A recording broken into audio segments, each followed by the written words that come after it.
부처님이 되겠다고 10달째 태대로 가겠다고 부모님을 정해서 가겠다고 마음을 딱 정했을 때 그때 천지가 계획돼요. 자, 도설천은요, 여러분, 아비달마에 보면요, 여러분 아비달마 공부를 아마 기회가 되면 참 하면 좋은데요. 도설천은요, 도설천의 하루가 인간년의 400년이에요. 스님이 딱 자료를 갖고 왔어요. 도설천의 하루가 인간년의 400년이에요. 그러면 도설천의 천인들의 수명은 4000년이에요. 자, 그러면 인간년의 수명으로 보면 576백만 년이에요. 576백만 년. 도설천 천인들의 수명이. 그러면 여러분 100년 사신다고 치고 100년 사시면 도설천에 몇 시간 살았어요? 얼른 계산을 해보세요. 도설천의 하루가 인간의 400년이에요. 몇 시간 사셨어? 100년 사시면. 어이구야. 그 여러분 지금 몇 년, 50년? 60년? 예를 들어서 50년 사셨다. 50년 사신 분 계시죠? 50에서 60년 사이면 다 50년 치고요. 그럼 몇 시간 사셨어요? 꼴랑 3시간밖에 안 살았어요, 여러분. 그렇게 치고받고 어쩌고 저쩌고 산다고 얼마나 힘들었어요. 좀 그 봐줄 거를 그지 이럴 줄 알았으면 왜 그래 안 봐줬을 거 그지. 꼴랑 3시간밖에 안 살았어요, 여러분. 도설천 시간으로 치면. 죄송하지만 그러면 앞으로 몇 시간 더 살 것 같아요? 우리가 아무리 많이 산다고 20년, 30년 산다면 2시간 더? 1시간, 2시간? 얼마나 허망해요. 그럼 어떻게 살아야 되겠어요? 좀 봐주고 용서해주고 좀 나눠주고 좀 꼴도 좀 잘 봐주고 그죠? 갖고 있는 거 좀 풀어서 나누고 어쨌든 부처님 법문 자꾸 듣고 수행하고 그렇게 사셔야죠. 너무나도 짧은 시간밖에 없잖아요. 잘나봤자 아무리 잘났다고 해봤자 꼴랑 1시간 2시간밖에 못 사는데 뭐라고요. 죽으면 한숨에 허거래 죽어갖고 흩어지는데 여러분 안 죽는 분 계세요 여기? 아무도 없어요. 스님도 죽어요. 오는사 주지스님도 죽고 누가 먼저 돌아가실지는 알 수 없어요. 당신이 먼저 갈지 스님이 먼저 갈지 스님이 오는사 주지스님보다 조금 나이가 많거든요. 근데 알 수는 없는 거야. 요즘 너무 무리하시고 몸이 안 좋아 보여서 스님 조금만 쉬어가면서 사세요. 그랬어요. 저도 인도에서 너무 무리해가지고 조금 몸이 많이 상해왔기 때문에 정말로 무리가 안 스트레스 받은 게 안 좋거든요. 자, 이렇게 천사민이 이거밖에 안 돼요. 이렇게 살 거를 그래서 그때 이제 천지 계획이 움직이고 4000년을 다 살았어요. 이 고사리. 지금은 이제 누구한테 자리를 내줬어요? 도수주 내용공에 당신 자리를.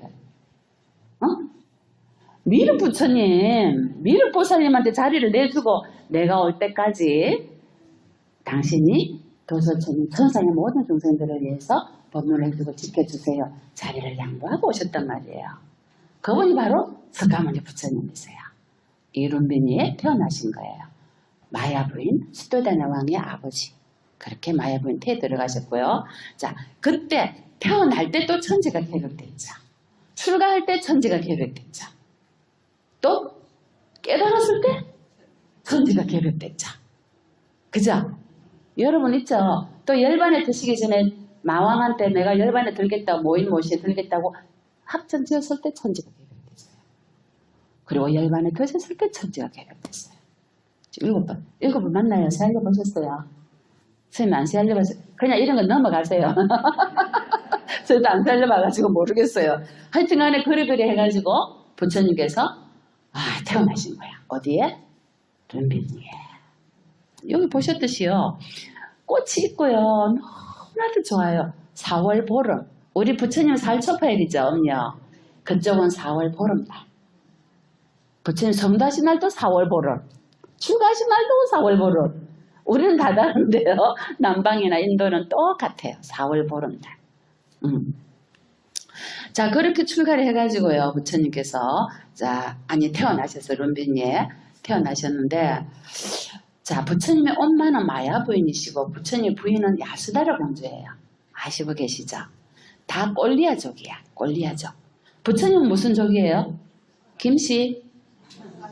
석가족, 석가. 그래서 석가모니 이거는, 석가족은 소조상이에요. 농사를 주했다, 이 말이에요.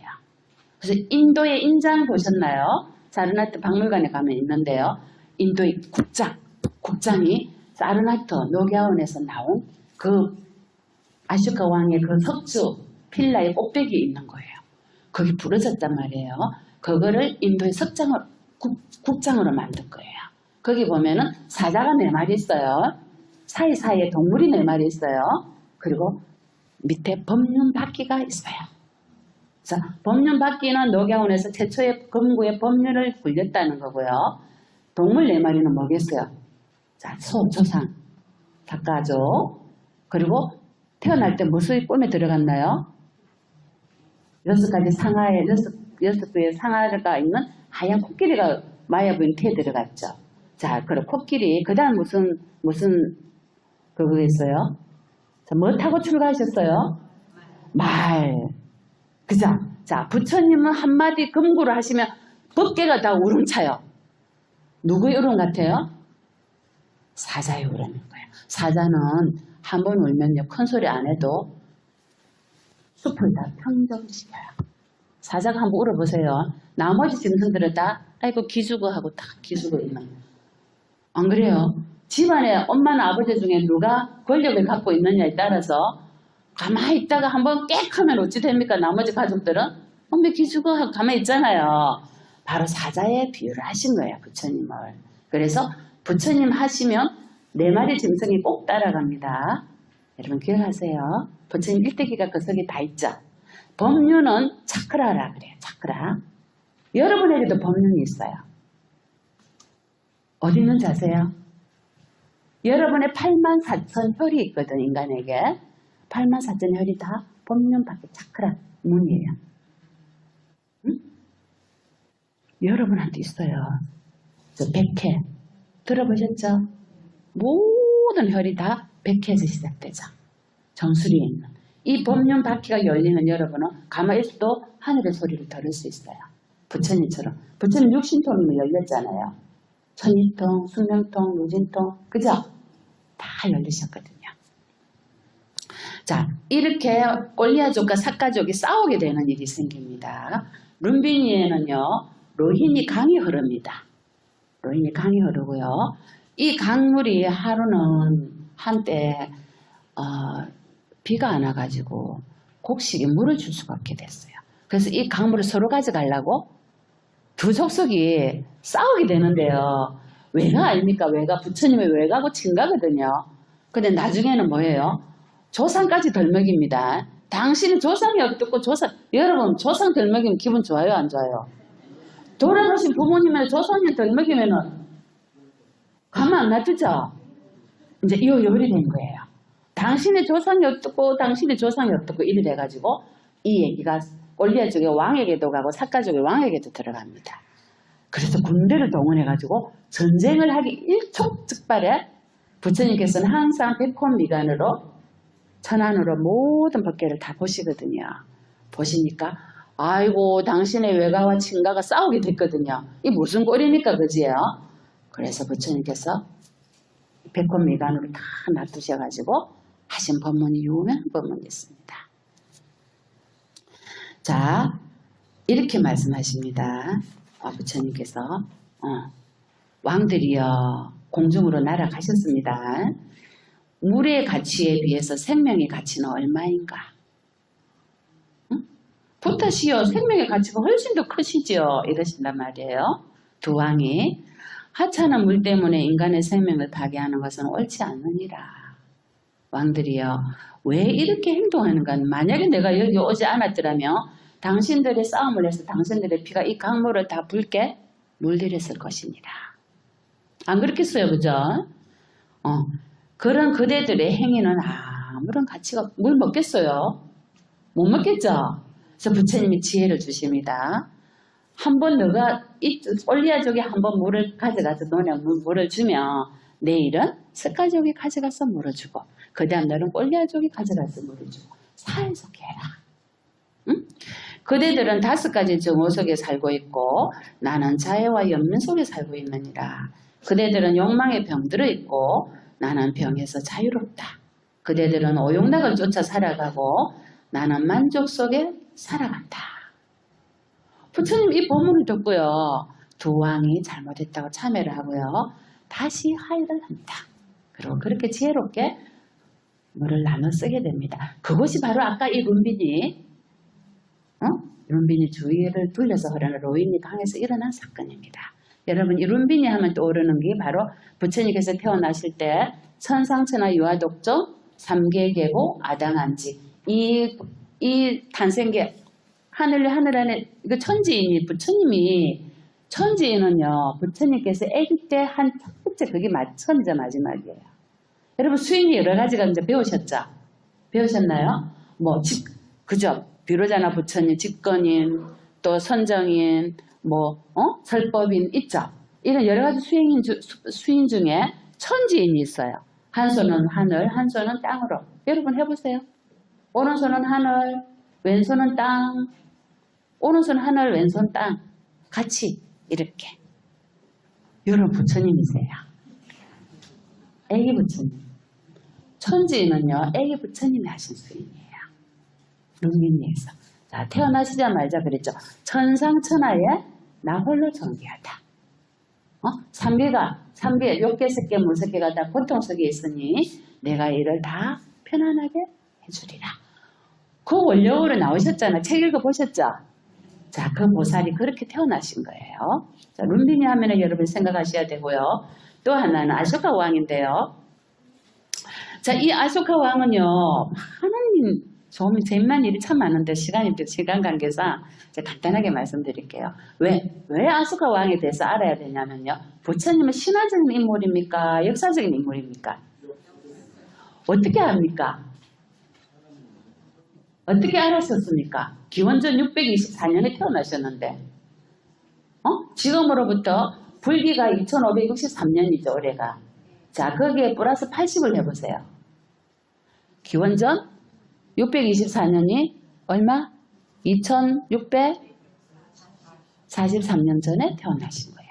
불기는요, 부처님 불멸에 플러스 서력을 더한 거예요. 서력은 2019년이죠.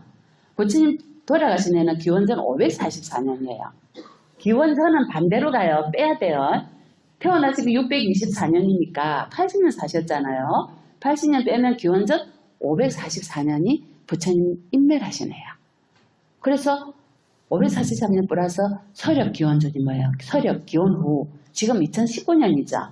더하면은 불기 2563년이 되는 거예요. 여러분 불기가 이렇게 만들어진 거예요. 그리고 그 불기에다가 80을 플러스 해야지만이 부처님이 그때 태어나신 거예요. 지금으로부터. 뭔 얘기하다 옆으로 갔는데요. 아쇼카 왕이 왜 알아야 되냐면요. 부처님께서 그때 태어나셨다라는 역사적인 증거를 남기신 분이 아쇼카 왕이에요. 만약에요, 인도 역사에서 아쇼카 왕이 없었으면요, 부처님이 역사적인 인물인지는 몰랐을 거예요. 신화적인 인물로 대강 넘겨버렸을 거예요. 근데 이 아쇼카 왕은요, 자기 아버지가, 할아버지가 맨 먼저 왕조를 만들어요. 찬드라굽타 할아버지인데요. 마우리아 왕조를 만들어요. 이 할아버지가. 마우리아 왕조가 조금 나라를 조금 광개토 대왕처럼 이렇게 조금 해요. 그 다음에 우리나라 왕들처럼 그 다음에 그 아들이 빈두사라 왕인데 아쇼카 왕의 아버지죠. 나라를 조금 더 크게 해요. 광개토 왕처럼 더 크게 해요. 아쇼카 왕이 뭐예요? 전부 통일해버려요. 그 큰 인도를. 인도는 우리나라의 33배예요. 그 큰 인도를 통일한 왕, 최초로 통일한 왕이 아쇼카 왕이에요. 그러면 어느 정도인지 아시겠죠? 근데 전쟁은 일삼아서 통일했단 말이에요. 이 아쇼카 왕은요, 과거 생에요. 아기 때, 과거 부처님이 지나가는데 모래 한 줌을 공양을 올려. 아기 때 소꿉놀이 하다가 부처님이 지나가신다. 공양 올려야지. 이러거든요. 부처님, 자기가 깨끗발로 해갖고요. 그러니까 부처님 바로를 이렇게 내려줘요. 애기 키에 맞췄어. 뭐 올린 줄 아세요? 부처님 바로에 모래 한 주먹. 소꿉놀이 하다가 부처님 저도 공양 올리겠습니다 하고 모래 한 주먹 올려요. 자, 부처님께서 그 애기에게 수기를 주셨어요. 너는 나중에 인도를 통일하는 전륜성왕이 될 것이다. 법으로 나라를 다스리는. 모래 한 주먹으로요. 여러분은 어때요? 여러분은 모래 올려요? 부처님께? 아니죠. 그러니 여러분이 어때요? 얼마나 큰 지금 공덕을 짓고 계세요. 자, 이 아쇼카 왕이요. 사실대로 인도를 통일한 왕이 됐는데요. 20년 동안 전쟁으로 일삼아요. 근데 칼린가 전투에서 어마어마한 10만 명이 많은 병사가 죽는 것을 봐요. 산 자도 죽은 자도 그리고 이긴 자도 전 자도 없는 거예요. 다 죽었어요. 거의 다. 그리고 피가 낭자한데요. 한 수행자가요. 스님이에요. 기원전 3세기니까 기원전 6세기 부처님 태어나셨으니까 그동안 300년 동안 불법이 이제 딱 자리를 잡았을 때요. 한 스님께서요. 요령을 흔드시면서요. 뭐 하시겠어요? 그 죽은 전사한 영혼들을 다 전도를 하는 거예요. 법문하시는. 우리 지금으로 말하면 나무하니 타오라고.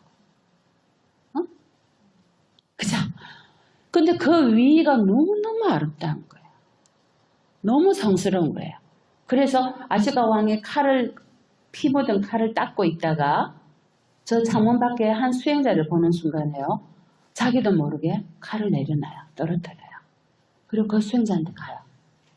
당신은 누구십니까? 저는 부처님 법을 따르는 수행자입니다. 수행자입니다. 스님이죠, 스님. 당신은 어떤 법을 믿습니까? 누구를 어떤 가르침을 받습니까?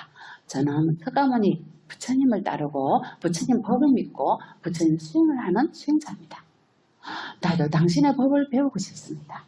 자, 그 길로 아시카 왕이요. 힌두이즘이었거든요. 불자로 전향합니다. 수많은 사생을 하고 난 뒤에. 자, 그리고 나서요. 그곳에서요. 아시카 왕이 그러기 전에 힌두이즘이었을 때 많은 그 싸움을 한 뒤에 한 사랑하는 여인이 있었어요. 산치 여러분 들어보셨어요? 산치 대탑. 산치 옆에 우짠이라는 지역이 있어요. 지금도 스님 그 여러 번 갔었는데요. 너무나도 평온한 곳이에요. 자, 그곳에요. 아름다운 여인을 사랑을 해요. 지금으로 말하면은 그 마을의 수장의 딸이에요. 근데요, 아쇼카 왕은 그 큰 대국의 왕 아들이잖아요. 그러니까 불려가게 돼요. 그래서 이 여인과 사랑을 나누면서 아들 하나, 딸 하나를 낳아요. 근데 이 여인이 불자예요. 20년 동안 연락을 안 해요. 자, 20년 동안 아쇼카 왕은 뭐 했어요? 대왕의 직위를 받고 나서 전부 다 죽이고 사생만 일삼았잖아요. 그럴 때마다 이 여인이 다 기도를 해요. 그리고는요, 여인이 죽게 돼요. 근데 자기 아들도 스님이 되고 딸도 스님이 돼요. 아들을 아버지한테 보내요. 그때 아쇼카 왕의 죽은 진표를 주고 보내요. 이런 게 스님이 따끈따끈한 얘기들이에요.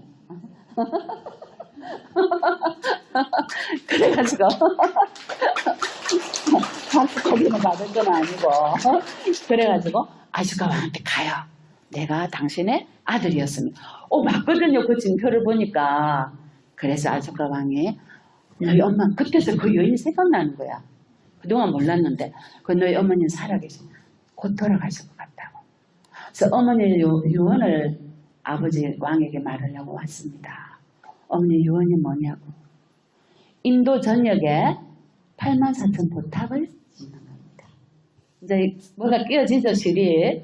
아슈카 왕이 인도 전역에 84,000 보탑을 지은 이유는요. 이 우짜인에 있는 아름다운 이 여인 때문이었어요. 그래서 엄마한테 가서 내가 그렇게 하겠다고 전하라 그래요. 그리고는요. 마인다 장로는요. 유명합니다, 여러분. 마인다 장로는 스리랑카로 가서 불법을 전하게 되고요.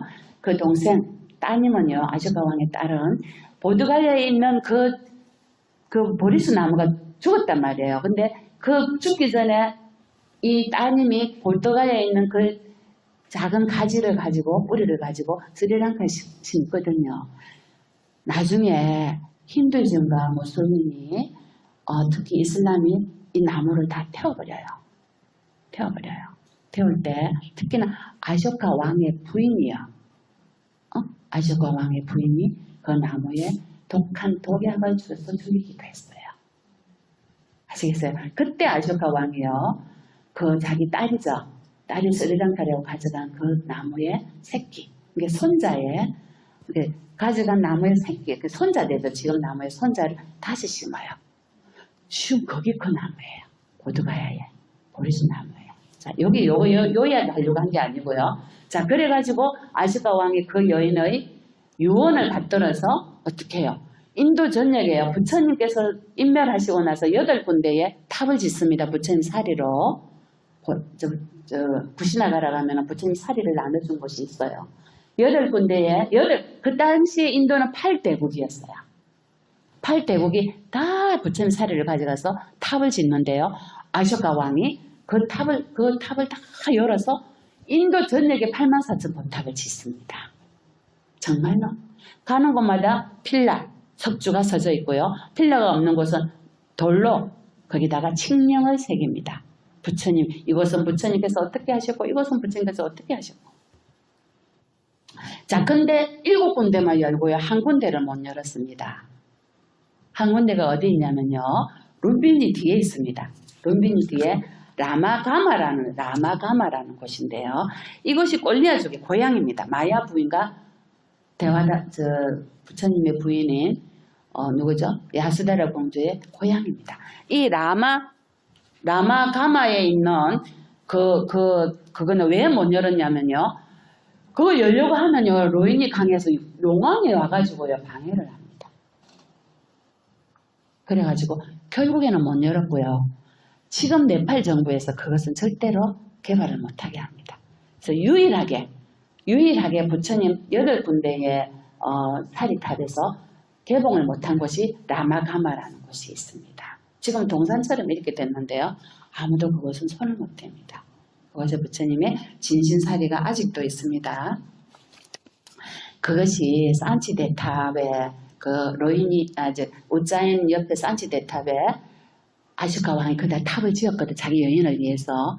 그 탑에 가보시면요. 남쪽에 이 용왕이 거기 막아서 그거를 개봉을 못했다는 사연이 조각으로 되어 있습니다. 여러분 혹시 산치대탑 가시게 되면은 그것을 보시게 될 수 있습니다. 자, 그러면 여러분은 교재를 한번 볼까요?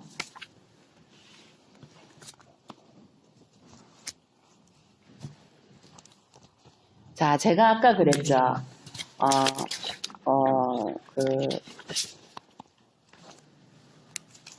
중생이 부처가 되는데 많은 탐진치 삼독이 있지만 이 탐진치 삼독을 크게 말해서 탐진치 삼독을 청소를 하면서 녹여서 성인이 되신 분이 누구가 있어요?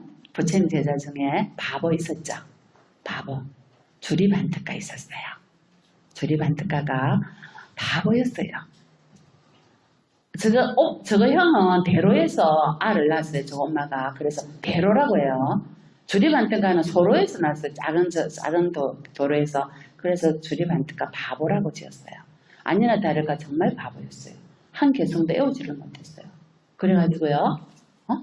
부처님께서 주리반특하게 이렇게 해요. 먼지를 깨끗하게 하고 냄새를 깨끗이 해라. 이것만 너가 애워라. 그리고 청소를 해라. 빗자루를 줘가지고 청소를 하겠어요.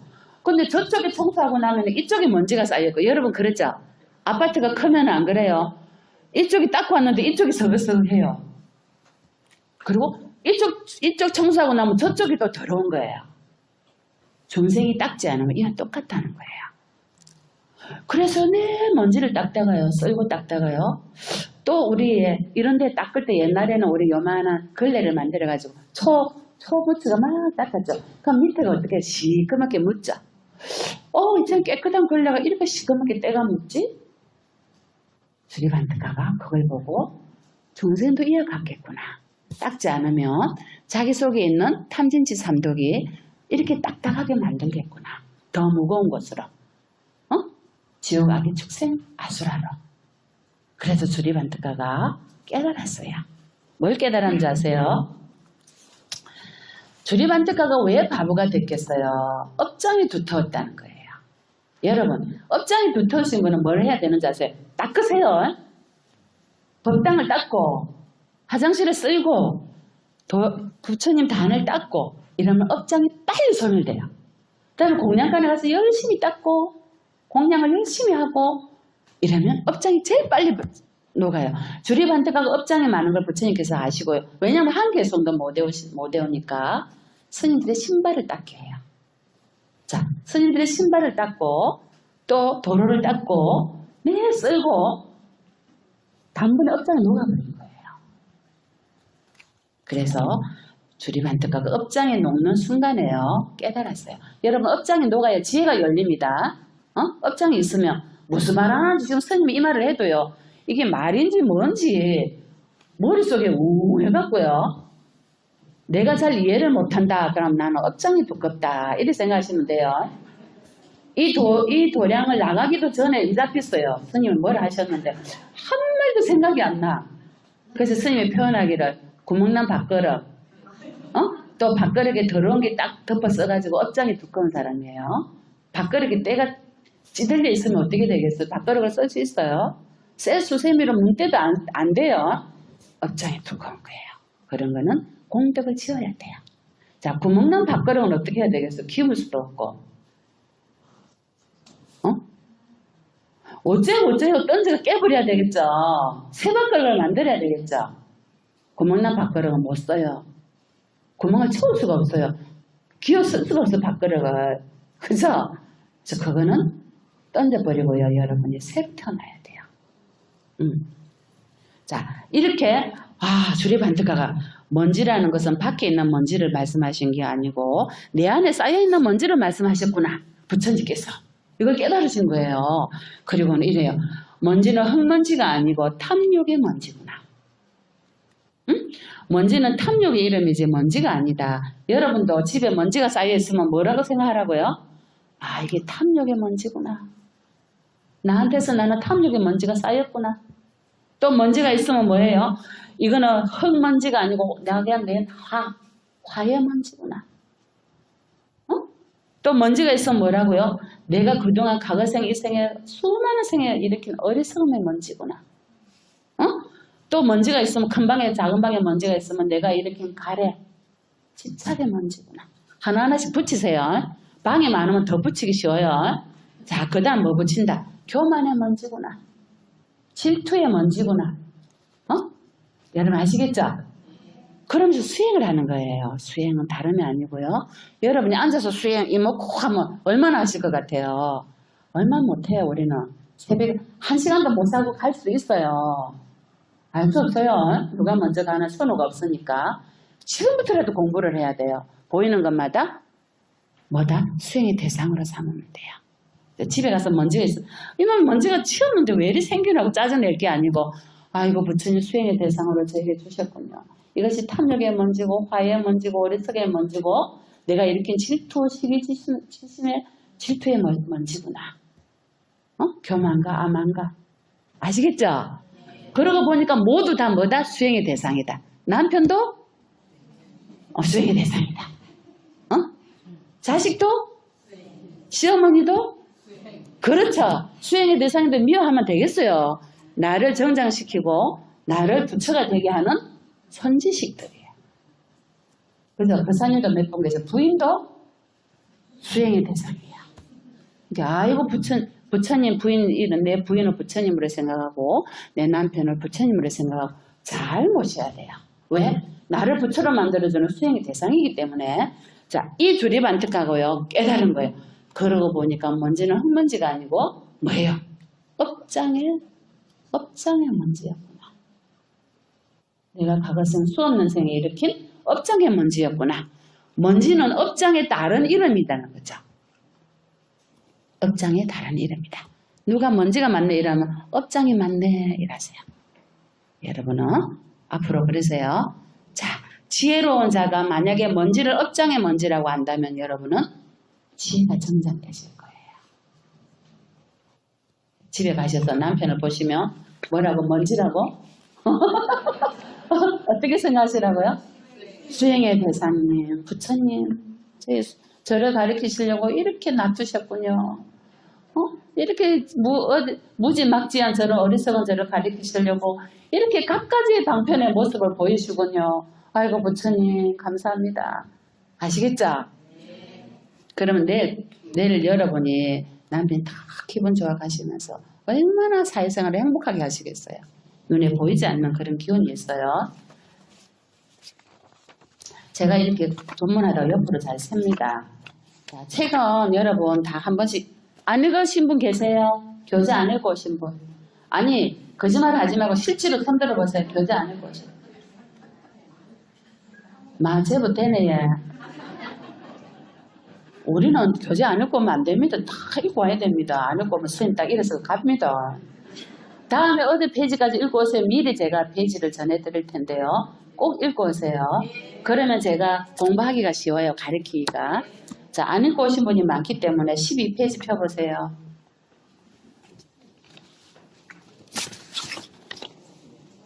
자, 누구예요? 수메다 나오죠? 자, 수메다는 부처님 과거 전생이에요. 많은 세월 과거 전생의 수메다예요. 자, 수메다가 출가해서 야수다라 공주를 만나게 된 과정이 여기 있습니다. 이거는 여러분이 한번 읽어보시면 되고요. 자, 13페이지 보면요. 자, 수메다가 이런 거예요. 세상의 학문으로는 내가 이게 다 채워지지 않는 거야. 뭔지 모르게. 그래서 수행자가 된단 말이에요. 왜 인간에게는 9구명마다 더러운 게 나올까? 깨끗한 게 나오는 게 있어요? 하루라도 안 씻어 줘보세요. 지체 썩는 냄새 나요. 하루라도 안 씻었는데 깨끗한 냄새 나는 분 있어요? 없어요. 이틀 안 씻어 보세요. 진짜 지체 썩는 냄새가 나요. 하드나 여름에는. 우리는 이렇게 더러운 구멍구멍마다 더러움을 갖고 있어요. 근데 무엇이 그리 잘났다고 하나도 눈곱만큼도 못 봐줘요. 좀 봐주세요. 이제 스님이 조금 실수를 하더라도 봐주시고요. 우리 저기 주지 스님이 저리 애를 쓰시는데 여러분 좀 봐주시고요. 어쨌든 봐주시고 저기 뒤에 옆에서 저리 애쓰시는 우리 저기 우리 권사님 또 저 교학부 사무장님 얼마나 애쓰시는데 보니까 이렇게 하는 절이 없어요. 내절처럼 저렇게 열심히. 그죠? 그러면 시원한 것도 한 번씩 사드리시고 제가 그랬잖아요. 집에 맛있는 거 있으면 2개는 여러분이 드시고 3번째는 절로 갖고 오세요. 그래서 나눠 드세요. 오늘 쑥떡 잘 먹었어요. 감사해요. 자, 이렇게 수메다는 마음속 깊은 곳에서 생각을 하게 돼요. 우리가 갖고 있는 이 도둑놈이 무엇일까? 육근의 도둑놈. 여자는 여러분 참고지만은 9구멍 아니에요. 아시죠? 이 구멍마다 왜 더러운 게 나올까? 내 마음속에 6 도둑은 안입이 서신의 6 도둑 원숭이는 왜 맨날 치성스럽게 이렇게 나를 갖고 놀까? 여러분 이런 생각을 어떻게 하겠어요? 출가를 해 수행자가 됩니다. 그래서 열심히 수행을 하는데요. 어느 곳에 갔는데요. 15페이지 보시면 연등 부처님이 오신다고 합니다. 뒷방 깔아. 과거 연등 부처님이십니다. 자, 수메다는 과거 석가모니 부처님이 전신입니다. 과거 연등 부처님께서 오셨어요. 오신다고 하니까 내가 부처님 같은 저런 덕을 성취하신 분을 만날 수 있다니. 부처님은 꽃과 향만 공양을 올리니까 요즘 부처님은 세련되시고 떡떡 드시고 그죠? 과거에는 꽃과 향만 올리셨어요. 그때는 떡이라는 게 없었는가 봐요. 그래서 석가모니 부처님 당시는 요미죽도 드셨죠. 예. 자, 한 여인이 지나갑니다. 궁중에 왕에게 꽃을 늘 갖다 주는 여인입니다. 푸른 연꽃이 7송이, 연꽃이 다 동이 난 거예요. 그래서 500냥을 주면서 연꽃을 다 자기한테 달라 합니다. 5송이만이라도. 그래서 이 곱비라는 여인이 수메다 하는 걸 보고는 어떻게 해요? 이분은 보통 사람이 아니다. 내가 그냥 줄 테니 당신 나를 남편이 세세세세 대주세요. 자, 이 곱비가 누구예요? 야수다라 공주예요. 원력을 세워야 돼요, 여러분. 여러분 지금 남편 만난 거는 뭐예요? 과거생에 원력을 세우기 때문에 만난 거예요. 인정을 안 하는 모습이에요. 아니 거사님 부인을 만난 거 원력을 세웠기 때문에 500생의 인연이 있어야 부부로 만나요. 근데 왜 인정을 안 하시죠? 더 좋은 사람을 만났으면 하는 욕심이 있는 거예요. 내가 딱 이만큼인데 왜 더 좋은 사람 만나기를 원하세요? 동업끼리 만나는데요. 내가 딱 요수지만 만나는 거예요. 내가 잘났다고 생각하기 때문에 이 수준을 못 받아들이는 거예요. 여러분 눈높이를 좀 낮추세요. 여러분은 여러분을 너무 과대평가하시는 거예요. 아셨죠? 집에 계시는 분이 다 뭐예요? 내가 과거에 이런 원력을 세워서 만난 거예요. 야수들아 공주처럼. 내가 더 나은 지금 생각하니까 내가 좀 더 멋있는 그때 그 사람을 만났어야 되는데 한다면 여러분이 그만큼의 수준이 돼 있어야 돼요. 그래서 만약에 지금 여러분이 이런 법문을 들을 기회가 있었잖아요. 다음 생에 여러분은 천상에 태어나서 멋진 남자를 만나실 거예요. 근데 지금 사는 남편을 안 만나려면 어떻게 되겠어요? 아이고 어찌하셨어요? 최선을 다해서 잘 모셔야 돼요. 그렇지 않으면 빚이 남아서 다음 생에 꼭 만나요. 그 인간으로. 최선을 다해서 보필을 하시면요. 빚이 빨리빨리 갚고 여러분의 그 공덕으로 다음 생에 정말 여러분 마음에 드는 멋있는 사람을 아니면 여러분이 남자로 태어나서 멋있는 여인을 정말 아름다운 여인을 만날 수가 있어요. 스님 이건 팁이에요 팁. 제가 법문하면서 이런 얘기도 하게 되네요. 자, 이 곱비 여인과의 이러한 모습은 17페이지 보세요. 네 번째 줄에 초라한 사슴 가죽을 걸쳤지만 당신의 눈동자는 빛나고 목소리는 구성지고 또렷합니다. 5송이 꽃을 위해 500냥의 은전을 아끼지 않는 당신은 분명 보통 분이 아닙니다. 다음 생에는 제가 당신의 아내가 되게 해주십시오. 자, 이 수메다는요. 지금 뭐가 눈에 뭐가 들어와 연꽃이 부처님이 연꽃을 올려야 되기 때문에 예스 합니다. 예스. 뒤 감당을 못할지라도 예스부터 먼저 합니다. 그래가지고 연꽃을 5송이를 공양을 올리게 됩니다. 그 공덕으로 석가모니 부처님이 되십니다. 여러분 하나를 얻으려면 하나는 손해를 봅니다. 손해를 봤다는 게 아니고요. 너무나도 아름다운 야수다라 공주를 만났지만 수행자로 계속 살았을 수도 있어요. 근데 오용락에 또 빠져들 수밖에 없었고 그러한 야수다라 공주를 얻을 수밖에 없었던 것은 이러한 비하인드의 스토리가 있는 거예요. 아시겠죠? 네. 그래 또 결론은 그 인간을 만난 것도 뒤에 비하인드가 있다 이 말이에요. 인과법이기 때문에 내가 빚이 좀 졌어요. 그래서 이 생에 잘 모시라고 만난 거예요. 오늘 법문 들은 거를 집에 가셔서 거사님들한테 다 말씀을 하세요.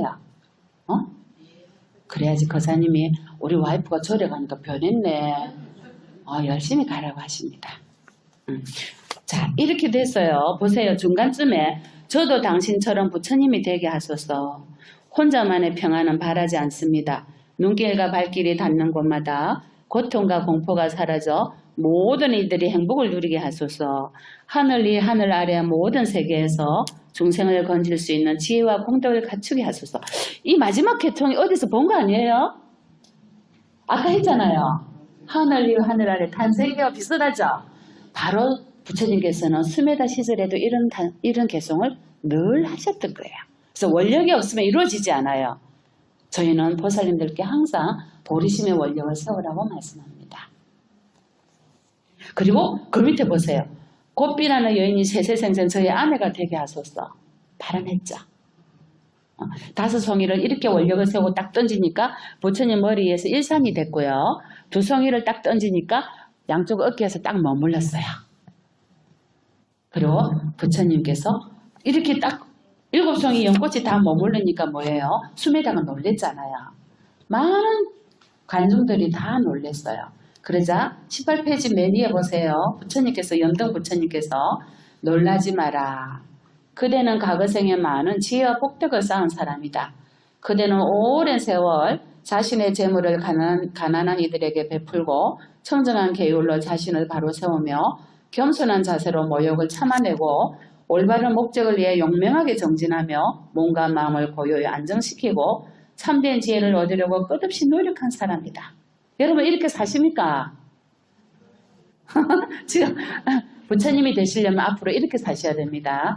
그대는 수없는 삶 동안 슬픔에 잠긴 이들을 위로하고 고통에 울부짖는 일들을 돌보며 보낸 사람입니다. 그런 까닭에 지금과 같은 일이 일어난 것이니라. 자, 수메다는요. 땅에 질척거리니까 자기 옷을 벗어다 가렸는데도 또 부족해서 자기 긴 머리를 풀어헤쳐서 진흙탕에 떨어집니다. 부처님께서 그 길을 지나가시자. 100급의 세월이 흐른 뒤에 그네는 사바세계에서 열의 무소착 지진 등정각이 되어 석가모니라고 불릴 것이니라. 자, 관정수기를 받으셨습니다. 여러분 인도 가시면요, 운이 좋으면 관정수기를 받으실 수 있습니다. 운이 좋으신 부처님과 어떻게 대화가 되시는 거짓말 같아요? 진짜 그런 기적이 일어났어요. 선생님 누구라 말 안 하지만. 자, 이렇게 돼서 하늘나라 도솔천을 한번 가볼게요. 어떤 데인지. 20페이지 보세요. 부처님은 많은 세월 동안에 수많은 배고픈 나찰들에게 공양을 했습니다. 그래서 굶주린 호랑이에게도 몸을 던지기도 했고 그 값으로 9급을 앞당겨 성숙해서 이루게 됩니다. 공부를 이루게 됩니다. 자, 과거 7분 중에 6번째 부처님이 카사파 부처님이십니다. 카사파 부처님께서 세상에 출현하셨을 때 그분의 처소에서 조티빨라라는 이름으로 청정한 범행을 닦았고 목숨을 마치고는 도솔천에 태어납니다. 자, 석가모니 부처님 바로 앞생입니다. 조티빨라가. 자, 도솔천 내원궁에 가셔서 4천년 동안 내원궁 백성들을 가리키고 그곳에서 천상락을 누리십니다. 조티빨라 보살님이요. 이 조티빨라 보살이요. 4천년을 사시고 나서 도솔천 내원궁은 20페이지 밑에 보면 아주 잘 어필이 되어 있죠. 인간 세계 400년이 하루다. 나와 있죠?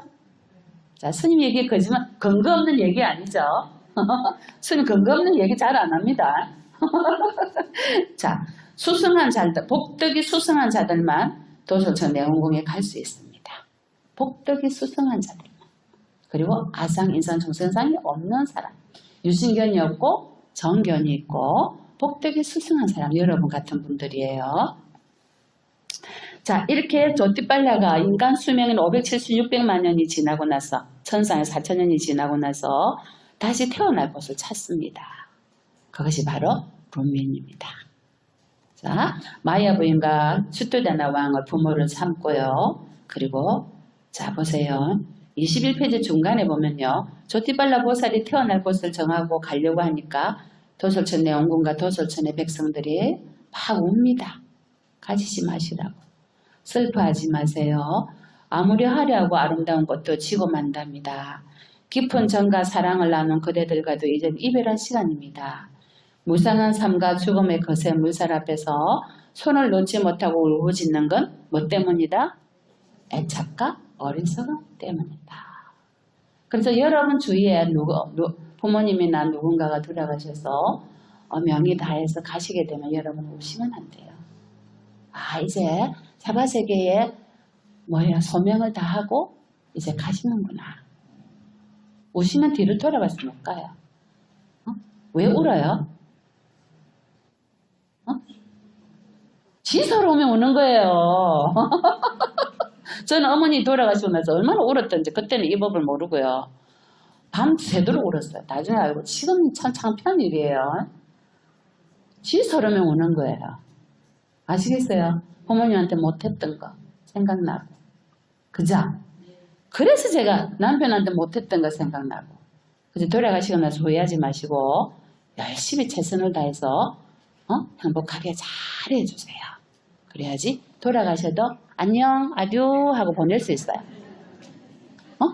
부인도 말이에요. 부인도. 그리고 한 줌의 흙으로 뿌려질 때도요. 정말로 잘 가실 수가 있어요. 그분들이. 자, 그리고는요, 그 자리를 누구에게 인수해주고 가셨나요? 미름, 마이뜨리야, 멧데아, 빨리어로 멧데아라는데요. 산스크리트로 마이뜨리야. 우리나라는 미륵이라고 돼 있어요. 미륵 보살에게 그 자리를 넘겨주고 인수해주고 가십니다. 손띠빨라 보살이요. 그러고 나서 룸비니에 태어나십니다. 자, 23페이지 볼까요? 거룩한 탄생. 자, 부처님은 기원전 몇 년에 탄생하셨나요? 624. 625가 아니고요. 이제 624, 6월 24일 다 되면 6월 24일, 624, 기원전 624년에 룸비니에서 탄생하십니다. 오늘 이거는 기억하시겠죠? 집에 갔을 때까지. 내일 되면 잊어버리시겠지만. 자, 6개의 이빨을 황금으로 치성한 하얀 코끼리가 허공에서 내려오는 꿈을 꾸고 옆구리로 들어왔습니다. 부처님은 옆구리로 들어왔다가 옆구리로 태어나십니다. 여러분 그거 믿어져요? 안 믿어지죠? 자, 중생은 10달 동안 그 좁은 구멍에서요 살을 내는 고통을 참고 나옵니다. 그 고통을 이루 말할 수가 없습니다. 경전에 비유가 되어 있습니다. 자, 보살은요 행복하게 들어갔다 행복하게 나옵니다. 그 고통스러운 더러운 구멍으로 나오지 않습니다. 여러분 아시겠어요? 여러분도 그렇게 태어나야 돼요. 옆구리로 태어나야 돼요. 근데 우리는 업보가 많아가지고요 어디로 태어난지 아시겠죠? 그 좁은 구멍에 나오다가 죽기도 하고 어디 한 곳에 걸려가지고 째보가 되기도 하고 우리는 이렇게 업보 중생이에요. 하지만 부처님께서는 업보로 태어나신 게 아니고 뭐예요? 원력으로 태어나셨어. 여러분을 위해서. 그죠? 그래서 옆구리로 들어가서 옆구리로 태어나신 거예요. 믿으세요. 믿는 자에게 복이 있나니. 함경이 나옵니다. 자, 이렇게 24페이지 보세요. 자, 수도다나 왕과 이렇게 마야 부인이 좋은 일을 많이 하셨는데도 왕이 아들이 안 생기다가 어느 날 잉태했습니다. 자, 그리고 왕비가 히말라야 눈 덮인 다올라기리, 혹시 포카라 다올라기리 산 보셨나요? 포카라 가셔서 마차푸츠레 보셨나요? 안나푸르나 보셨나요? 아무도 못 보셨어요. 보셨어요? 거기 피치 꼬리처럼 생긴 마차푸츠레 보셨죠? 봉. 네, 꼭 가보세요. 네. 룸비니는 그쪽은 거기는 포카라에서 보이고요. 룸비니는 다올라기리가 보입니다. 우리 17자 하잖아. 16자 하죠. 16자 중에서 14자 중에서 7번째인데요. 다올라길이라는 말이 화이트 마운트, 흰산이라는 뜻입니다. 흰산. 거기 이제 네팔 말로 다올라길이라 합니다. 자, 거기에서 꽃과 나무가 꽃이 피우고 향기가 나는 그곳에서 기원전 624년에 4월 초파일이 아니고 4월 보름날, 이 책에는 4월 초파일을 해놨어요. 그렇게 태어났습니다. 하늘 일로 하늘 아래 맨 밑에 보세요. 25페이지 맨 밑에 하늘 일로 하늘 아래 그 다음 페이지 내 오직 존귀 하나니 온통 괴로움에 휩싸인 삼계 내 마땅히 안온하게 하리라. 자, 그렇게 7걸음을 동서남북으로 걸으셨는데요. 수레바퀴만큼 큰 연꽃이 땅에서 솟아올라 아기 발을 받들었으며 천지가 진동하고 삼천대천세계가 밝게 빛났다. 제가 천지가 진동한다 했죠? 보세요. 9마리의 용이 차가운 물과 따뜻한 물로 아기를 목욕시키고 하늘에서는 꽃비가 쏟아졌습니다. 자, 근데요, 일주일 만에 마야 부인이 돌아갔어요. 여러분 아셨어요? 부처님은요, 엄마가 일찍 돌아가셨어요. 성에는 고통이 이렇게 많아요. 자, 일주일 만에 마야 부인이 돌아가시고 도리천에 태어나세요. 도리천에 태어나시고, 도리천은 천상의 두 번째 천상이에요. 여러분 천상을 수명해 보면요, 제일 처음에 4대 왕천, 사천왕천, 그 다음에 도리천인데요. 인간의 100년이 거기에 인간의 1000년이 거기에, 인간의 100년이 거기 하루예요. 아까 도솔천은 인간의 400년이 거기 하루인데, 여기는 인간의 100년이 거기 하루니까, 여러분 지금 50년 사셨으면 도리천에 12시 사신 거예요. 12시. 꼴랑 12시. 도리천도 큰 천상이에요. 마야부인이 이곳에 태어나는데요. 남자로 태어나십니다. 도리천의 왕으로. 부처님께서 어머니에게 은혜를 갚으시러 올라가셔요. 그 스라바스티 견정사 있는 데서 어머니에게 올라가시잖아요. 성천하셔요. 쌍타사로 하천하시죠. 보니까 도리천에 올라가니까 어머니가 남자로 됐어요. 남자의 도리천의 왕으로 태어나신 거예요. 그래서 부처님께서 어머니를 위해서 설하신 법문이 뭐예요? 아비달마예요. 아비달마 들어보셨죠? 경율론 논장의 아비달마예요. 천상의 도리천의 천인들과 어머니의 은혜를 갚으려고 올라가서 설한론이 아비달마예요. 아비달마는요, 인간이 좀 이해하기 어려운데요. 사실상 배우면 어마어마한 법의 보물이에요. 우리나라는 보편화되어 있지 않아요. 이 아비달마가. 또 스님은 가르쳐요. 아비달마를. 기회가 되면 여러분과 또 아비달마 인연이 될지 모르겠어요. 효상 스님께서 또 부르면 또 열일을 마다하고 자, 이렇게 32성 80종호를 갖고 태어나셨습니다. 아기가 태어났을 때 아기의 상호를 보고 운명을 점쳐주는 점성가들이요. 이 아이는 전륜서강이 되든지 부처가 될 것입니다. 그래서 수도다나 왕이 부처 출가를 못하게 하려고요. 그렇게 호화로운 궁전들을 지어줬던 거예요. 자, 28페이지 볼까요? 왕자의 이름을 시달다라고 하리라. 나의 아들이 세상의 주인이 되게. 시달다라는 뜻은요. 시다르타. 여러분이 알고 계시죠? 시다르타는 것은 모든 원하는 바를 다 성취하리라는 뜻이에요. 원하는 바를 다 성취하리라. 자, 그리고 왕자를 키운 이는 마빠자파티. 마야 부인의 여동생. 자기에는 이모 되죠. 이모가 어린 부처님을 키우게 됩니다. 그때 마빠자파티는 그 뒤에 난다라는 또 당신의 아들을 낳는데 수도다나 왕 사이예요. 사촌이죠. 부처님에게는 사촌 되죠. 그런데 꼭 자기 아들은 뒤로 하고 애기 부처님만 젖을 먹였다고 합니다.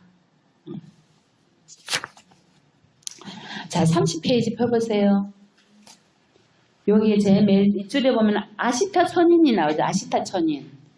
아시타 천인은요, 히말라야에서 수행한 아주 높은 천인인데, 갑자기요, 많은 천상의 천인들과 천왕들이 막 기뻐가 춤을 추고 날린 거예요. 알고 보니까 가장 높으신, 생명 가운데 가장 존귀한 분, 머지않아서 무짐승의 왕인 용면스러운 사자가 포효하듯이 법륜을 굴리실 분, 그리하여 하늘과 인간 세계에 커다란 이익과 안락을 가져다 줄 분, 그분이 탄생하셨습니다. 이러거든요. 그 길로요, 아시타 선인이 어디로 옵니까? 카필라바스투 궁전으로 옵니다. 그리고는 왕자를 보고요, 우십니다. 왜 우셔요? 내가 사라진 전에 이 왕자가 부처가 되는 걸 못 볼 거라고. 그래서 31페이지 중간에 보세요.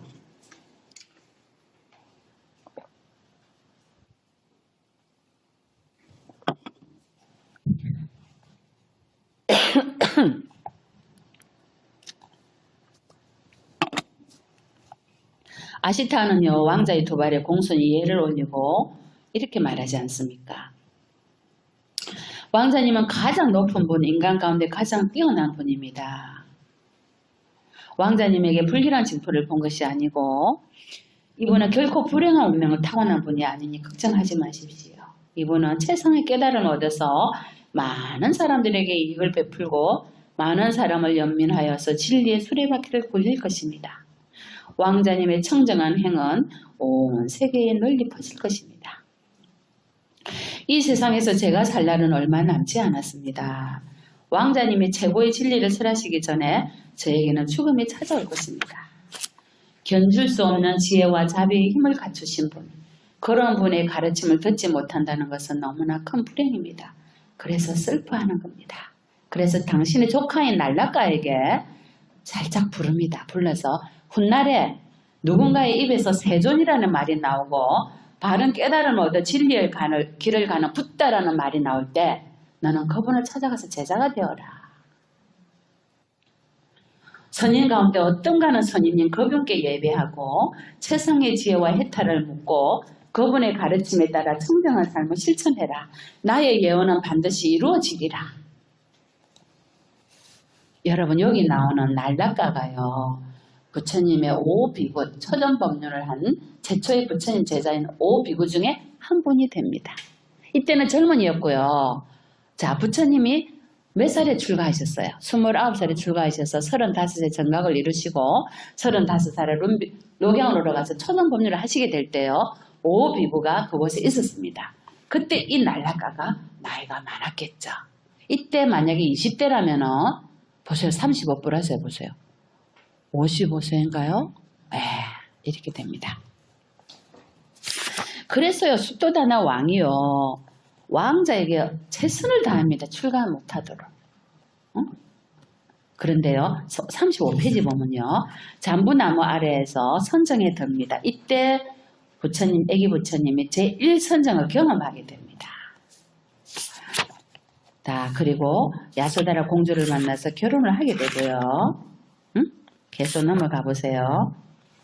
자, 43페이지 보면요. 동문에서 누굴 만납니까? 노인을 만납니다. 그래서 44페이지 밑에 보세요. 아, 늙는다는 건 참 서글픈 일이구나. 저렇게 늙어가는데 누구도 늙음을 피할 수 없구나. 그런데 사람들은 자기도 늙어갈 걸 알면서 늙은 사람들을 조롱하고 혐오하는구나. 업신여기는구나. 봄날처럼 짧은 젊음을 가시하고 자랑하는구나. 이럴 수 있을까? 여러분 어때요? 나이 드셔서 거동을 못하는 늙은 분을 보면 여러분 이렇게 생각하십니까? 내가 저렇게 될 거라는 거 생각하시나요? 그래요? 아, 예. 스스로 늙어가도록 되어 있는데 늙어가도록 되어 있는 것을 구하고 우리는 그렇게 갈망하고 사는구나. 그러면 계속 생로병사를 정해진 대로 이렇게 살아가야만 되는가? 이것을 거슬러서 이렇게 하지 않으면 안 하는 길이 없는가? 이걸 의심하게 됩니다. 동서남북 사문을 가시면서요. 스스로 병들고 죽어가도록 되어 있다고 그대로 병들고 죽어갈 것인가? 병들고 죽어가지 않도록 영원히 사는 불사의 길은 없는가? 죽지 않는 길. 이걸 의문을 갖게 됩니다. 자, 그리고 늙어가는 또 병자를 보고요. 46페이지에는요. 죽은 이를 봅니다. 서쪽에서. 저렇게 죽음의 강을 건너가야만 하는가? 남아있는 가족이 저렇게 애타게 통탄하고 울고 어떻게 저렇게 계속 가야 되는가? 죽음을 피할 수 있는 길은 없을까? 자, 그리고는요. 수행자의 길을 가겠다고 합니다. 그러니까 어떻게 합니까? 아버지가 가게 합니까? 못 가게 합니다. 지금 마지막으로 못 만난 사람이 있죠. 누굽니까? 네 번째, 수행자를 못 만났습니다. 그러면서 아버지가 너 대를 이을 아들을 놓고 가라고 어쩌라 저쩌라 이제 이랍니다. 그래가지고 동서남북에 왕궁을 태워주고요. 결국에는 라울라를 낳습니다. 라울라라는 뜻은 장애라는 뜻입니다. 내가 출가하고자 하는데 장애가 생겼구나. 라울라. 그런데 한편으로 보면 내 뒤를 이어서 왕위를 이을 또 내 대신에 역할을 해줄 수 있겠구나. 나는 이제 출가해도 되겠구나. 그러는 차에요. 북문에서요. 북쪽에서 수염과 머리를 깎은 수행자를 봅니다. 맨발로 당당하게 걸어가고요. 너무나도 기품 있게 걸어가는 그 모습. 눈빛은 너무 강렬한데요. 걸음걸이는 너무나도 부드럽고요. 흘러가는 강물처럼. 그리고는 결정합니다. 자, 49페이지 보세요. 사모니여 어디로 가는 길이십니까? 바람이 머무는 곳은 정해져 있지 않습니다. 당신이 바람이라는 거죠. 새들의 재산이 두 날개뿐이듯 그저 옷 한 벌과 그릇 하나로 자유롭게 세상을 떠돌 뿐입니다. 그렇게 그 떠도는 까닭이 무엇입니까?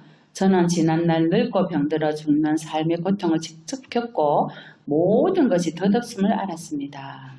사랑과 애착에 얽힌 삶의 굴레 속에서 그 슬픔과 고통을 벗어날 길은 없었습니다.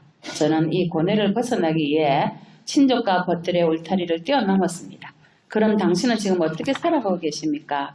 세상의 욕심에 물들지 않고 참다운 진리를 추구하며 생명을 가진 어떤 것도 해치지 않고 늘 자비로운 마음으로 그들을 안심시킵니다. 고통을 만나도 근심하지 않고 기쁜 일을 만나도 들뜨지 않습니다. 재갈을 물릴 말처럼 저 자신을 엄히 다스리고 태산처럼 무거운 걸음으로 해탈의 길을 따라 한 걸음 한 걸음 옮길 뿐입니다.